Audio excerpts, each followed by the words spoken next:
So, well, welcome, guys. This is generally turns into a podcast, but if Ron doesn't show up, I don't have a podcast guest, so we can get as many questions as you guys have answered tonight, or curiosities, or what you think, how the tribe's going, why you picked the tribe, pluses, minuses, challenges that you guys had. Start firing, any questions or anything you want to talk about. Let's throw it out there. And I guess one of the things I'll start with, and maybe get some feedback from the three of you guys, is MyFitnessPal and utilizing MyFitnessPal.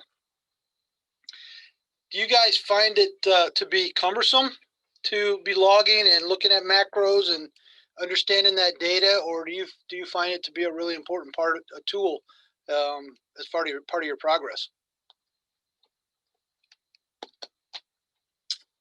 Anyone?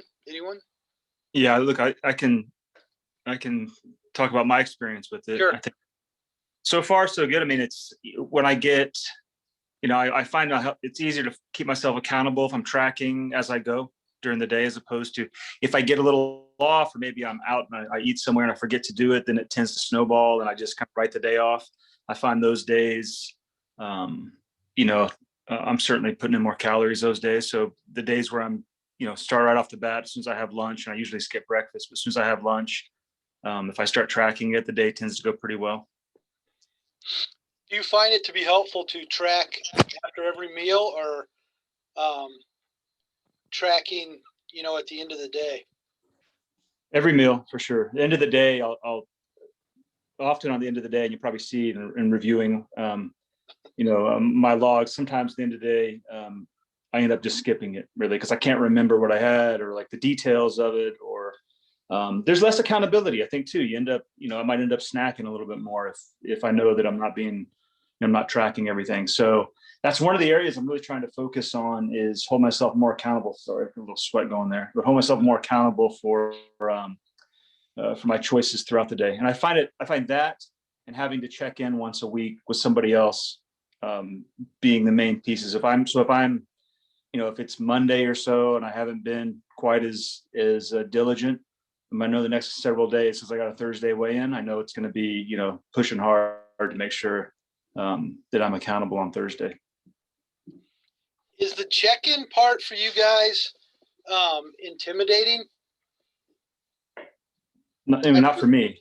Having to check in at the end of the week, or No, I think for me, I look forward to it. It gives me like a short-term goal, something to shoot for. And if I'm several days out, I've got that Thursday check-in, I'm purposely making better choices and making sure that and I think for me, that's been probably the biggest change, is holding myself accountable on a weekly basis. If it's just me, then, it's easy to skip a week or so, and then 1 week becomes 2 weeks.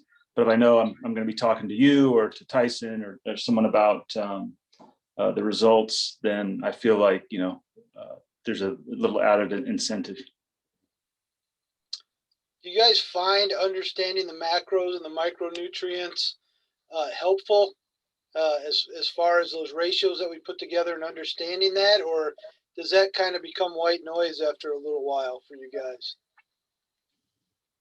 I mean, I can jump in.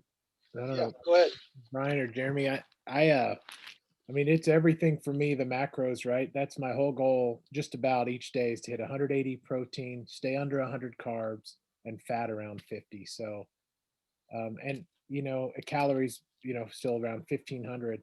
And I remember I had what I thought were good days where it was lower, and you said you got to get it up to those targets, right? Yeah.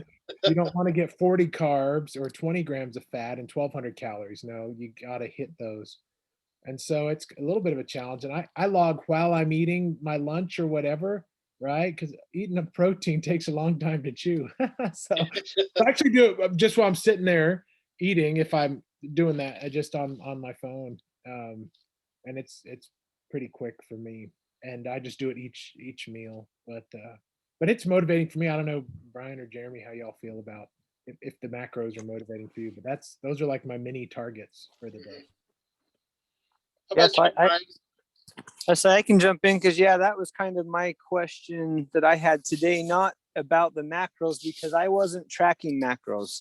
I'm new to the program. I've only been in it 3 weeks. I just said, okay, we're keeping under the 1,500 calories and we're going with that. And so when I was recording like my meals, I would just put the name of the meal and how many calories it had. I wasn't doing anything else. And so just since your text this afternoon, Jeffrey, I've been using the little scanner button on the app and I'm going through my rice and my milk and my everything. And so the first question to your earlier answer was I'm starting to I like the app because I like holding myself accountable.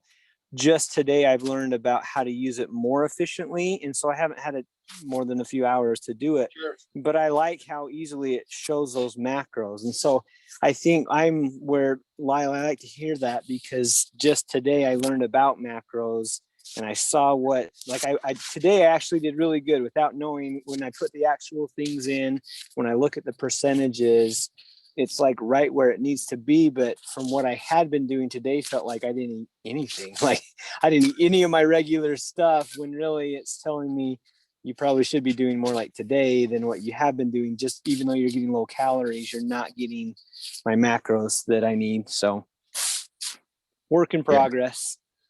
I find on the macros, I've been really just trying to focus on the percentage.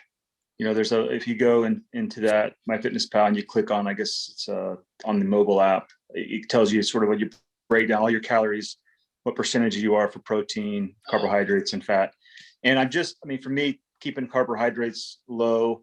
And one thing is when you start tracking, you realize how sometimes really, meals that you don't think much about, if it's a piece of pizza or two, how quickly A, you can burn through calories, and B, you can get your macros way out of whack. So being more focused, just that small amount of focus on trying to get more protein in, I think does make a difference. And I also find though I have to kind of work, on my food choices to make sure I'm getting the macros in the right proportions. Yeah, when you scroll down to the bottom of your screen, there's that button that says nutrition. And when you hit that, it gives you the pie chart for a percentage of how your macros look. So you can do that, Brian, after each meal, actually.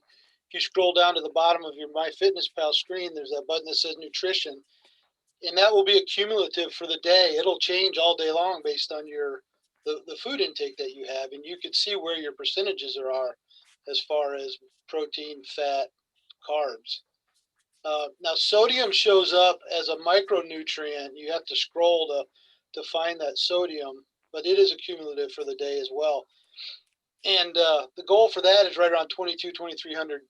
I don't know, I think it's milligrams of sodium per day. I try to shoot for much lower than that, just because so many foods have sodium in them already. Because it's a preservative and it's a mineral that they use in so many foods, particularly pork. If you like, and you can taste it in bacon, obviously, but hams, any type of pork is really heavily laden with sodium, and so I try to limit the amount of sodium that I add to anything because I know I'm going to get it throughout the day, and that's one of those hidden little things that will sneak up on you and can really inhibit weight loss day to day because of the water retention aspect of that sodium, which is why it's so important to get that gallon of water, that 4 liters or that gallon of water, however you're measuring it, to help flush those type of minerals out of your system and make so they have less impact on you. And some of the stuff seems counterintuitive. You're like, man, a gallon of water weighs 7 pounds. So you think, well, I'm adding 7 pounds to my body, but your body uses and flushes that out of your system, almost immediately. You'll notice you drink a gallon of water, how often are you peeing? All the time. Your body wants to get rid of it, but it's taking toxins and helping your body process fats. So it's really important to get that in there. So that's why those 4 particular nutrients, carbohydrates, protein, and fat, and sodium as a 4th, are very important to keep in check. Because like you said, Jeremy, it's real easy to suddenly have, 150 carbs when you're not paying attention to what you're eating. Or 4,000 milligrams of sodium can sneak up on you in no time flat. And if it's 1 o'clock in the afternoon and you've got too much sodium, where do you go from there? How do you pivot and adjust throughout the day? So it's important to look at that stuff regularly. So I'm happy to hear that you guys don't mind using the app, because for some people it is cumbersome. Yeah, I have a question Sure. regarding protein, so types of protein. Maybe talk a little bit about, so I struggled to get, enough protein, do chicken and stuff. I end up doing a lot of protein drinks, but I'm assuming, all proteins are not created equal there. And I guess we're looking to probably try to get more of, I guess, lean proteins or. Yeah. So your best bet is always going to be a fleshy protein. Yeah. If you can eat a fleshy protein, that will be your highest quality protein that you can get in your body. That's a lot of meat all day long to get in 180 grams of meat. You're eating a lot of meat all day. That's why the protein shakes are a great supplementation. And the key word there is supplementation. We don't want the liquid protein to become our main source of protein. We want to look at, hey, I need to get to my 180 or 170 and I'm at 130. A protein shake at 6:30 or 7 o'clock at night is 30 or 40 grams of protein that you can add to supplement that gap in there, rather than eating something heavy like trying to knock down 8 ounces of steak at 7 o'clock at night. That'll sit in your gut. You'll feel that as you try to go to bed, as it's sitting in there. And the liquid protein your body can process and digest fairly easily. Again, you're right. All proteins aren't created equal, but a high quality protein powder in a shake, or like those Premier Protein shakes, those are pretty good substitutes if you have to choose something. Now there is junk out there, and you have to be careful. You walk into GNC and most of those guys don't really know what they're talking about, and you end up buying a tub of sugar and cornstarch, and there's not a lot of protein in there, or not high quality protein in something like that. So if you could add a branched chain amino acid into your diet, which you generally get if you're eating a healthy, balanced diet, you get the branched chain amino acids that you need for the most part. And they help process all that protein in your body and make it a little bit more efficient for your body to use that protein. The thing about protein is if you overdo it, your body just gets rid of it. You end up, wasting it. So you don't have to go overboard on protein for what we're trying to accomplish. If we can get close to that 180 mark, then you're going to do just fine. So I don't want you guys to stress about the 180 number either. If it's a day you got 160, the day you get 170, those are good days. You're heading towards the target there, which is really what it is, a target. You get too much more protein, over 180 grams of protein, then your routine has to change for your body to be able to effectively utilize all that protein. You have to really shift into more of a weight training type routine to be able to process that protein in your body to use it efficiently. And that's not what we're doing here. We're trying to shed fat off our bodies and then sculpt and shape a little bit of lean muscle so that we look healthy and fit. We're not trying to bulk. So 200 grams of protein, if you get that every once in a while, is not going to hurt you. But on a regular basis, that's too much protein. And so 180 is that high end mark. So even if you don't hit it, you're doing just fine. But you don't want to fall short at 105 grams either. That's not enough protein to help synthesize what your body's trying to do. I had another question, kind of along those lines a little bit, just still with when we have bad days, like bad food days, and we do, where it just escapes from us if you do the 2 pieces of pizza or 3 or 6 or 2 Big Macs or whatever, I don't know, a bunch of fries, just when it gets away from you and you log everything, you're like, oh crap, I just did 4,500 milligrams of sodium. So what's the best way to kind of recover? If you kill the, 1,000 over on your calories, or double the sodium, or triple the carbs, or whatever, do you the next day do nothing? You just stick No. to the 1,500, or do you try to cut calories the next day, or drink tons of water, or half the sodium, or what do you do the next day when we have Yeah, those bad days? the key is getting your hydration in. So generally speaking, a couple things go hand in hand. If you're having a really bad food day, you're probably not hydrating appropriately because you don't feel like getting that water in your body, because you're full of the simple carbs that are sating you temporarily.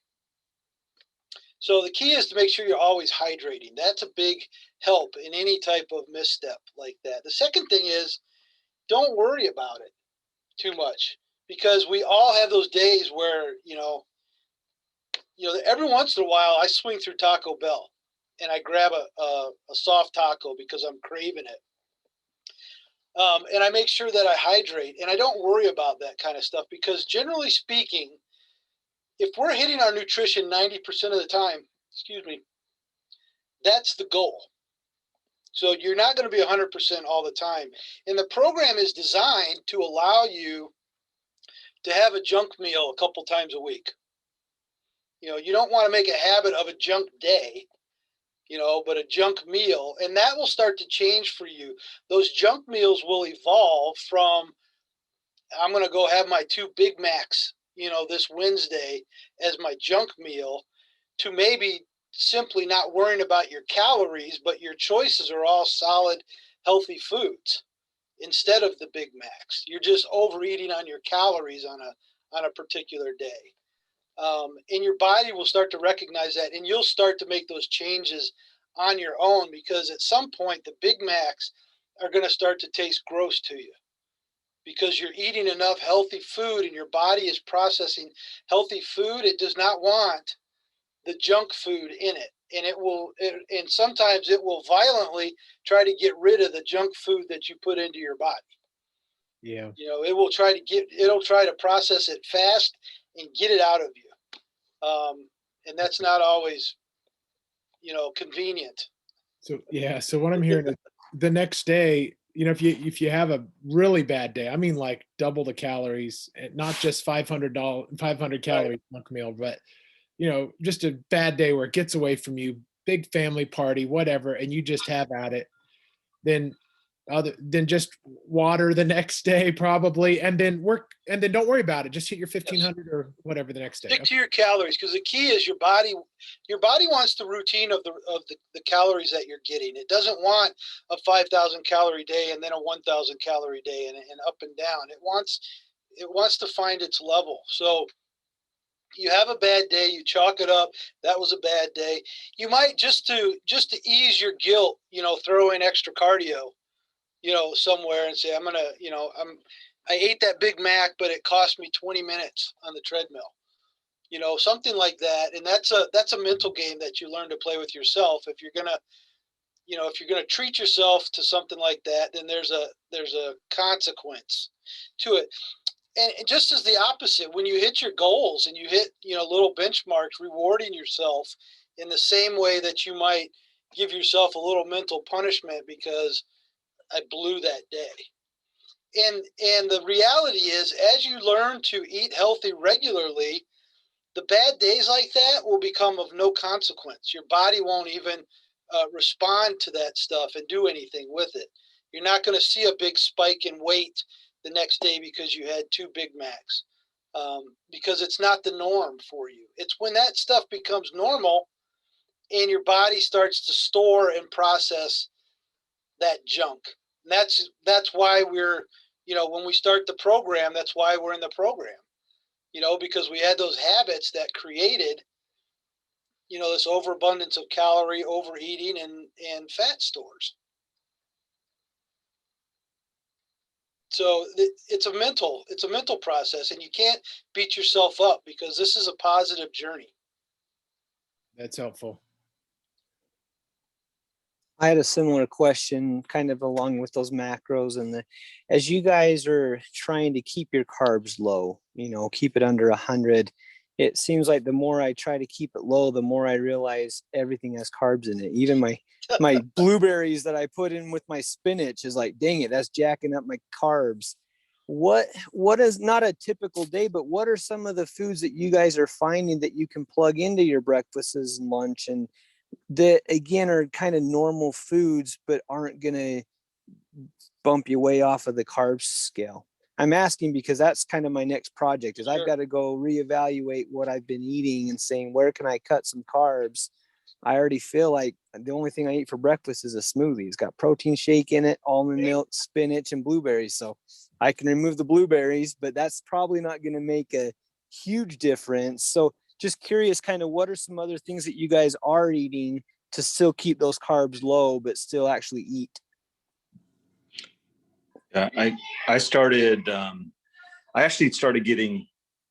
I found it on the website, on the Six Pack website, but ordering from Metabolic Meals. So they're pre-done meals that come and they don't freeze them. They're prepared fresh and they ship them refrigerated to you. But what's nice about it is if my wife is cooking something that is carb heavy. And they're really good, and they come in and you can choose like low carb, low calorie, but I find them really filling. So I'll grab one of those for lunch.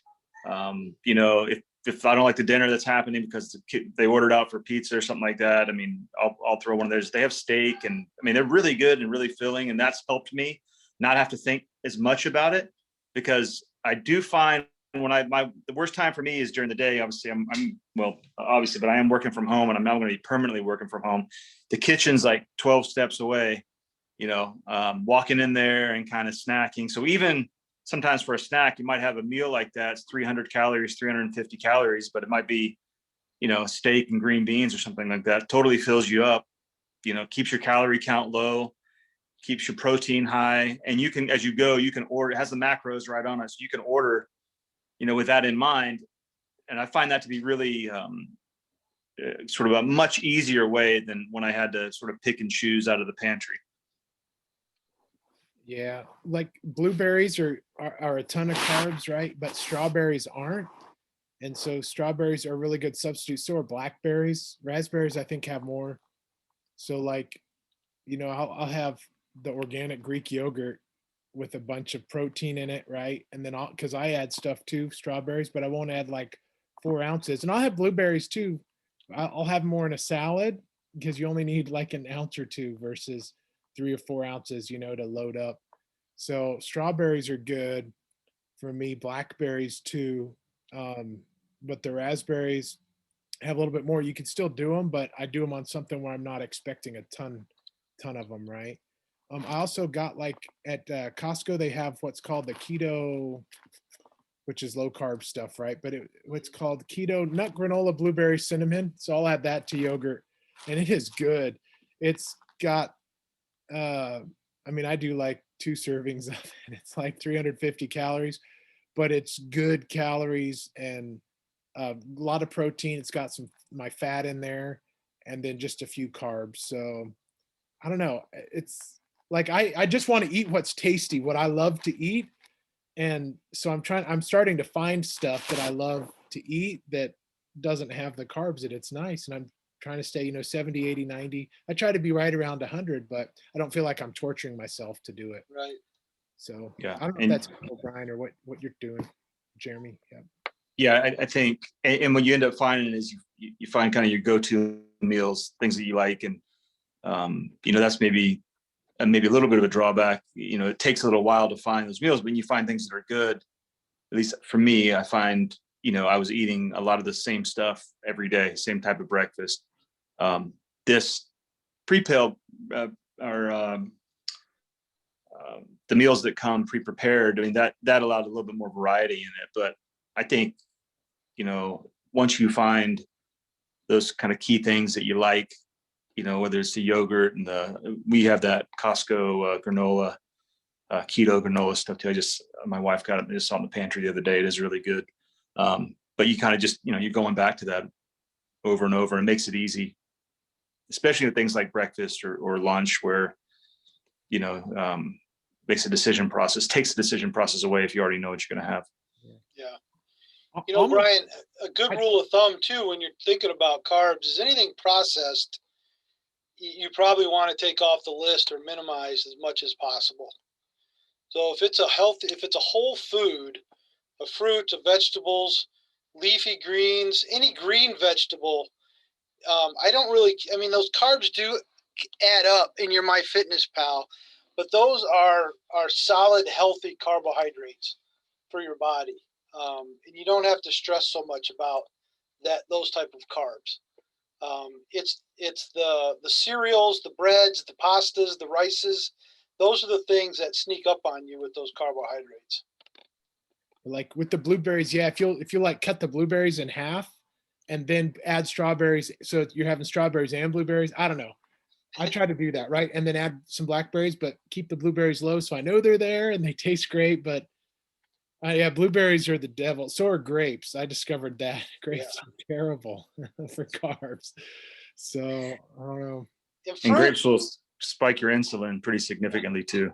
Yeah, they do. Good. And a lot of fruits, particularly apples, have a lot of sugar in them.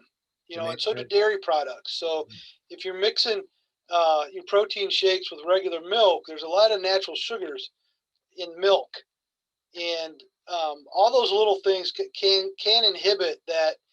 You know, Brian, you were talking about, you know, doing everything right, and then the scale's not moving very much. And some of that, it can be as simple as a little bit too much sodium, you know, or some of those simple sugars that you're getting out of too much fruit or too much dairy. Those things sneak up on you. So it's a matter of finding your sweet spot with what you like to eat. And it does, during this program, can become a little monotonous, you know, because you will find, I think, you eat a lot of the same stuff over and over and over again to reach your goal. And then once you're at your goal, we can start introducing back in different types of foods, and then you can see how your body responds to that stuff. And then you'll be able to kind of self-regulate that, you know, I get, you know, a little water retention or something because of these foods, but I like them, but I'm going to minimize them. Until we get there, we don't know how this stuff will react for your body long term, sustainability wise. What are y'all doing like bread Thanks, wise? that's helpful. Brian and Jeremy, have you found a good bread yet that if that's one of your carbs or? So I've eliminated bread just because I love it too much. And I did that even before this program, just because I love soft homemade white bread, you know. So I've had to completely eliminate. So that's one thing that I've missed a long time. And just a couple weeks ago, I found a tortilla. So it's a wrap just at Walmart. It's like 100% whole wheat, high fiber.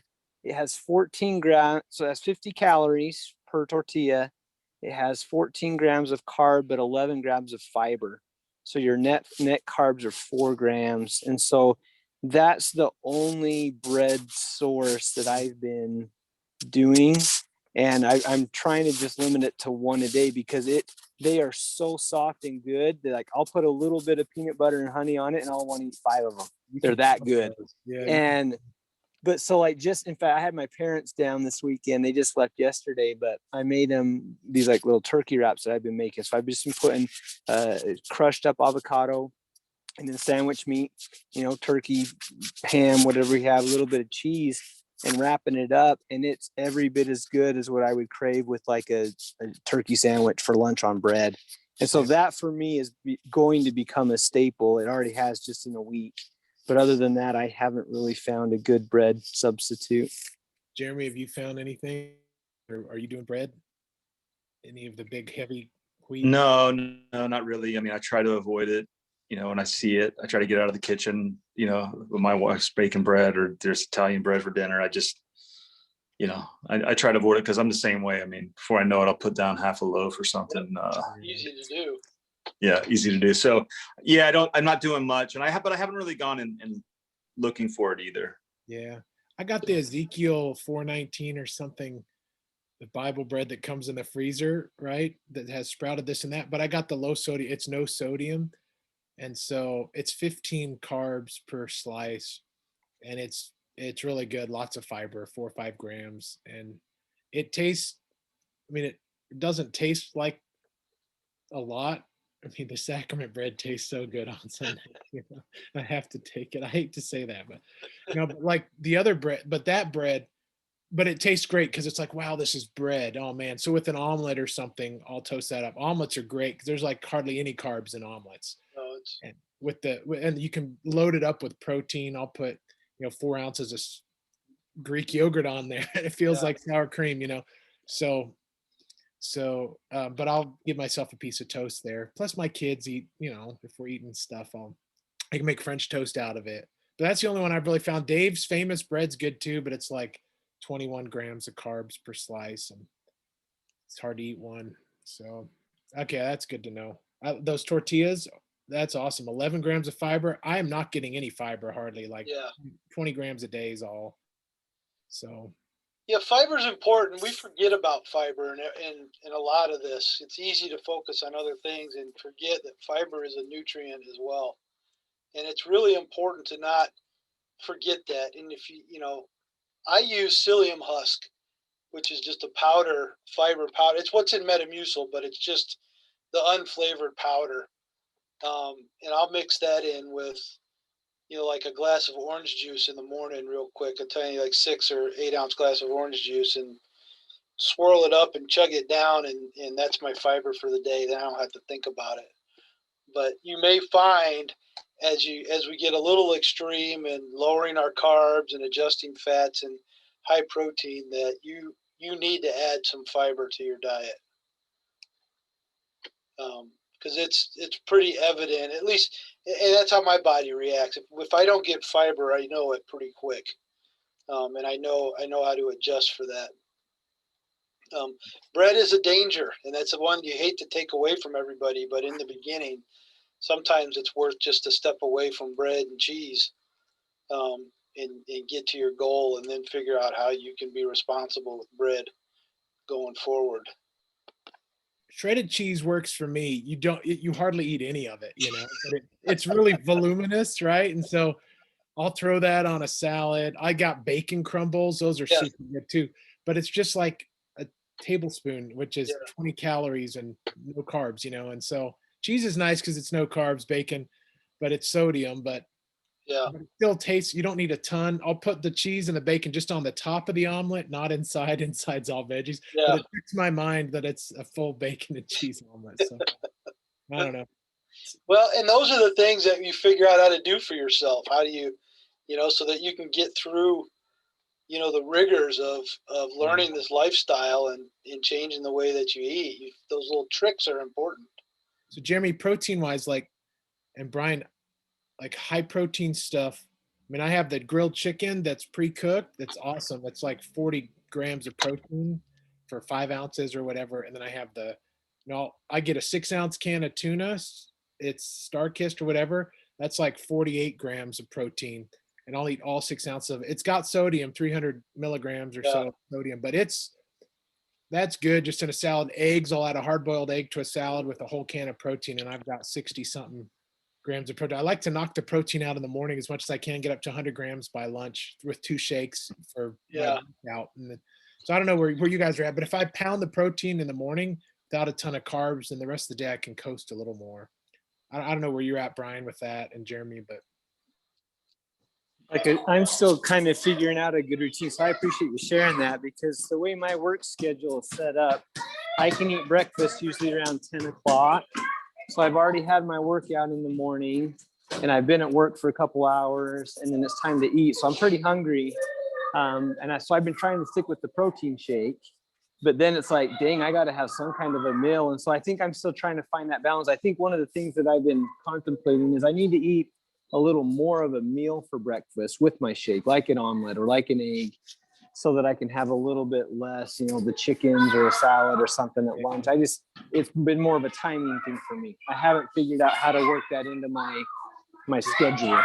But are you doing 2 protein shakes around your workout? So not yet, but I Oh. read just yesterday that I need to. And We so had one before, one after, and that's like 50 grams of yeah, protein right there. because that's, you know, again, like I said, I read the first 2 lessons really good, and then I haven't got to the third one yet. And I just read that, I think, yesterday, and I was like, well, geez, that'll help a ton on my workouts because I'm starving. I haven't eaten since 6 o'clock last night. Now I got to go do all these weights, which I don't mind doing, but then I'm hungry. Like, I'm so hungry. And so I think that just, again, those little subtle changes so that they become my routine is what I'm working on right now. So like just the fact that you mentioned tuna fish, I forgot about that. I love tuna fish. Yeah. But I just haven't eaten it for a while. And I was like, oh, and it's not super expensive. I can totally add that to and there's not many calories in it. So you could really load up on tuna throughout the day if that's something you like and feel full after your meals.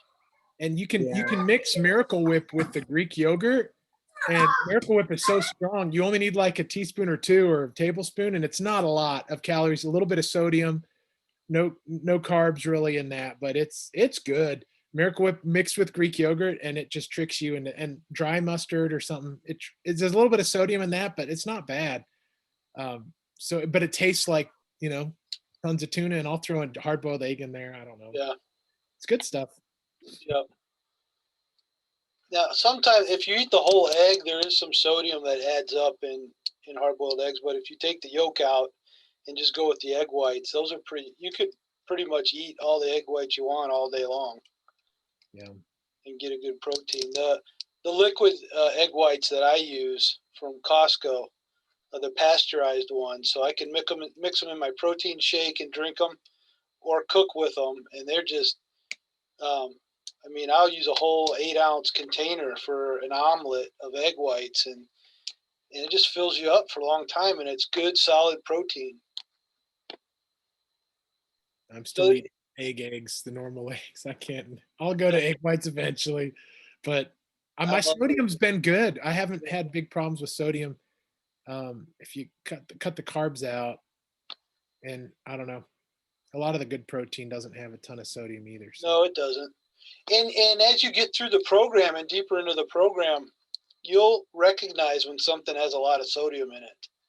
You know, from limiting your sodium intake, you'll eat something at a restaurant or like a hot dog.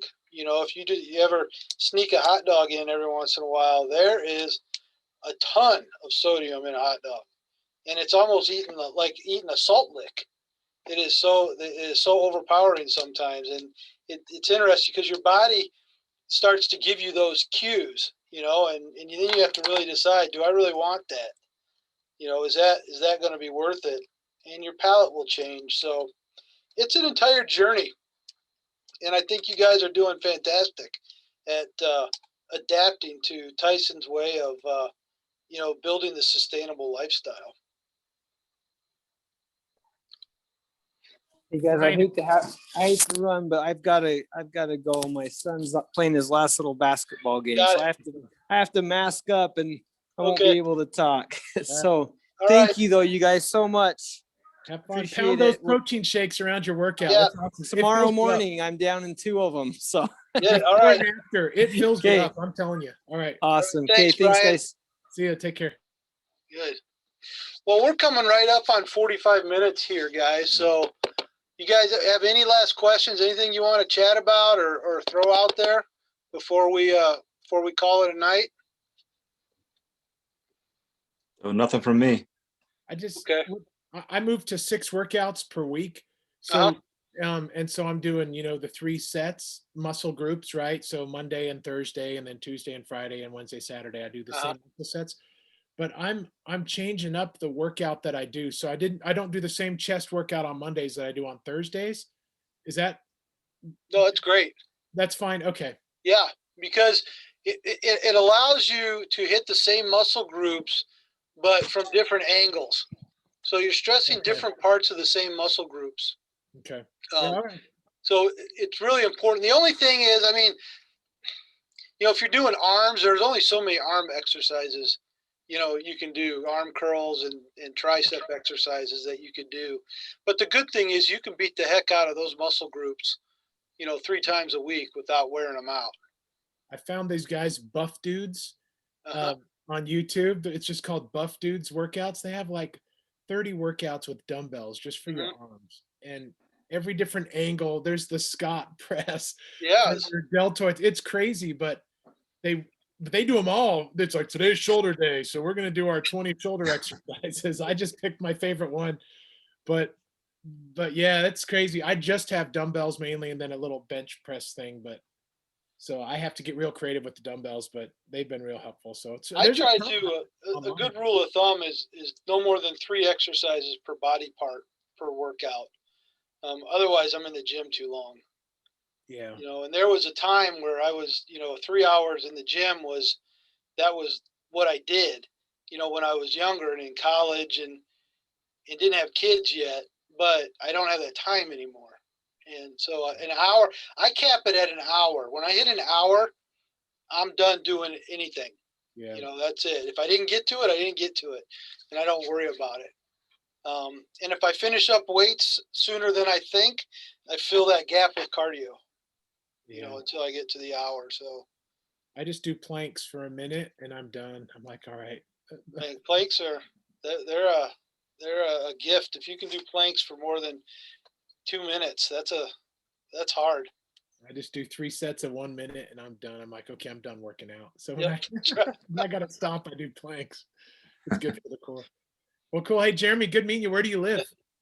I'm in Connecticut, Newtown, Connecticut. Oh, that's right. You count. You were on a call last week, I think. I can't remember. But My there's- parents live in Stamford. Oh yeah, okay. I used to live in Stanford. Yeah, I'm from Texas originally, though. Nice. and That's then right. my sister's in Greenwich. Oh, okay, good. Yeah, it's not too far away. So where are you working? Who do you work for? I work for a firm called Broadridge Financial Solutions. So I sold my business to them about a year and a half ago. Nice. So this is a bit of an adjustment now. I went from kind of a smaller, we had about 100 people or so to, they're not massive, but they're maybe 12,000 or 15,000 people. Yeah. So, Big. but been out here in Connecticut for 20 years now, something like that. Good for you. Nice. Yeah. It's still a Texan at heart. Y'all are still wearing masks up there, I'm sure. That's why I said before, of course I'm working from home. And then I remember, the rest of the country probably isn't under nearly as strict of guidelines here. We're still work from home until I think July at least. Yeah. So Yeah. That's all good. Cool. Yeah. Well, good meeting you, Jeremy. All right, Nice to meet guys. you. Thanks. Well, I appreciate you guys dialing in and having a fun little conversation. Sorry we didn't. Well, I have to find out what happened to Ron, and make sure that he's okay. Yeah, He he's didn't all just good. disappear on us. But I appreciate all your feedback and your questions, and I think Brian got a lot out of the session listening to you guys who are having some success. So I appreciate it, and then I'll be checking in with you guys on Friday. Sounds good. Thanks, Jeremy. All right. Thanks, Jeffrey. See you Take care, guys. everyone. See Yeah. ya. Bye-bye. Bye.